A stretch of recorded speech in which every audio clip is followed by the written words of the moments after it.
The course of a God is individually set. Each of us is on that course. The choice to incarnate as human is made freely. The opportunity for growth is sort of exponential here. Some of us came with different agendas. All of us came to set in place a real opportunity to create. So, what is creation? We have evidence of it daily. As children are born, cakes are made, and movies are produced. Yet, it is understood that another level of creation exists. A level that appears to be magical, powerful, and beyond our ability. Everything necessary for us to create worlds exists within us today. What becomes a crucial ingredient is the motivation, and after that, the intent. It has been introduced into the dialogue that all gods are not equal, that there are some powerful creators here now, with an agenda and a great deal of skill, that they have, quote, tricked the majority of humanity into believing they are the creator of all things, the one. Not a small feat. So, the question comes, if this being created worlds, specifically this one, with all of its laws, rules, and systems, is it not a god? What is a god, anyway? There is no hierarchy of gods, no lesser or greater god, and none who serve any others. There are, however, plenty of imagined hierarchies. They are based on a misconception around love and power. The analogy of parent-child is a perfect way to talk about how it works.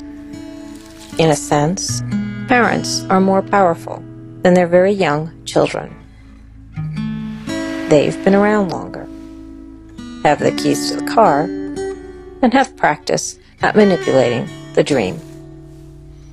To children, Mom and Dad are magical. It is not necessary to worship or obey Mom and Dad, and one day you will be an adult, fully capable of all that they have done, and perhaps more. You'll still call them Mom or Dad, but you will not perceive them with a child's eyes. You'll have the keys to your own car. When you do, you'll drive your family around, enjoying the same magical reputation for a bit. The charade will end one day, as your children become adults. You will not at that point demand that they worship you or obey you, withholding love if they do not. Well, you can try, but any response you get will emerge out of fear and will not be sustainable. True creation, by the one creator, has no agenda.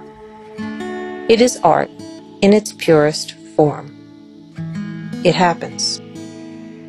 As something emerges, there is only joy. What exists when it occurs does so because of intention and desire. There are no demands on pure creation. Once born, once created, it is complete unto itself. It is free. If it requires sustenance to continue, the responsibility for supply rests on the Creator. What has been created now gets to choose whether or not it will continue, and in what manner. With each birth, freedom is assumed. There is no ownership possible, as life cannot be contained. For us here on earth, there has been a great deception. The, quote, God behind the curtain is not the great and powerful creator of all things. Not the one. It is a being, just like you. Only it's been around longer and holds the keys to this car. You are the one you've been waiting for.